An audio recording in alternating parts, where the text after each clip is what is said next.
How exactly does a founding Premier League club, a team that literally used to go toe-to-toe with the absolute giants of English football, end up fighting for its actual survival down in the non-league system? Well, it's a question that totally defies logic, right? But it's the exact harsh reality that faced Oldham Athletic. Today, we're taking a deep dive into one of football's most dramatic, chaotic falls from grace. We're talking a 30-year roller coaster of epic cup runs, complete financial meltdowns, wild owner mismanagement, and then a truly spectacular fight back.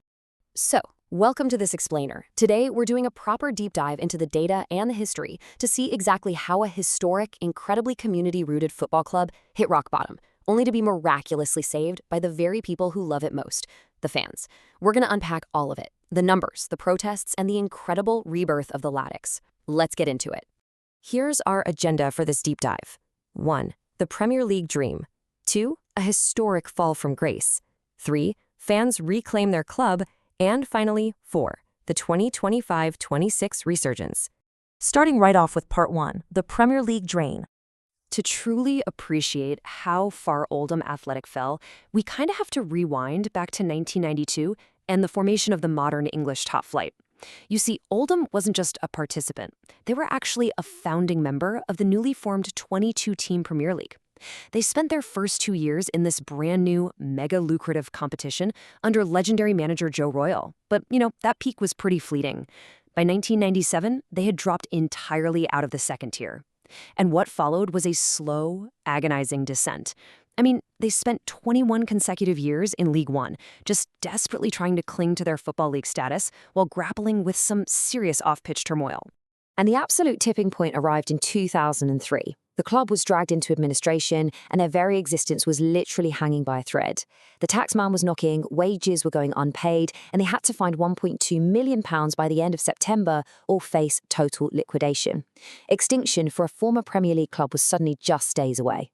Now, thankfully, a rescue consortium famously known as the Three Amigos stepped in, saving the club and even buying Boundary Park Stadium to secure its short-term future. But, as we're going to see, the storm was definitely far from over. Which brings us to part 2, a historic fall from grace. Because despite surviving that massive 2003 financial meltdown, the underlying rot hadn't been fully cleared out. The club eventually entered an era of profound mismanagement, particularly under the ownership of Abdallah Lemsagam, starting in 2018. Just look at the staggering instability. 15 managers in just 6 years. Think about that for a second. 7 of those sackings happened under Lemsagam's ownership alone, including the really high-profile departure of Harry Kewell in 2021. This level of extreme turnover on the touchline completely mirrored the chaos going on in the boardroom. Honestly, it is nearly impossible to build any kind of footballing philosophy or winning culture when your leadership is essentially a revolving door. And this revolving door caused a total breakdown in trust. The Oldham Athletic supporters group actually came out and publicly accused the owners of destroying the club's legacy. And sadly, the data completely reflected their fears.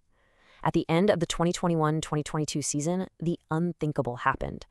Oldham Athletic became the first ever former Premier League club to be relegated all the way down into non-league football, dropping into the National League. A proud town, a place with such a rich industrial and sporting heritage, was brutally stripped of its Football League status. Moving right along to part 3, fans reclaim their club. Now, that brutal relegation wasn't the end of the story. If anything, the existential threat acted like a catalyst for a fierce, unified grassroots resistance from the local community. They basically just refused to let their identity slip away quietly. The rescue was actually highly calculated. Back in October 2019, 4 super dedicated fans formed a group called Push the Boundary. Their goal was simple: unify supporters against the ownership. This wasn't just internet complaining, this was a highly organized campaign. They orchestrated demonstrations, held high-level meetings with members of parliament and the mayor of Greater Manchester, Andy Burnham, and they tirelessly fundraised. They literally laid the political and social groundwork to force a change of ownership. And during this whole fight, the fans leaned heavily into their local identity. They really embraced the moniker, the Lambs of Sheepfoot Lane. Now, historically, this term had actually been coined during an angry tirade by a former chairman, Bates, to mock what he viewed as the narrow working-class beliefs of the core supporters. But the fans flipped the script. They totally reclaimed the insult as a badge of resilience, and it paid off. In July 2022, local businessman and lifelong fan Frank Rothwell bought the club. Real Oldham people were back in charge.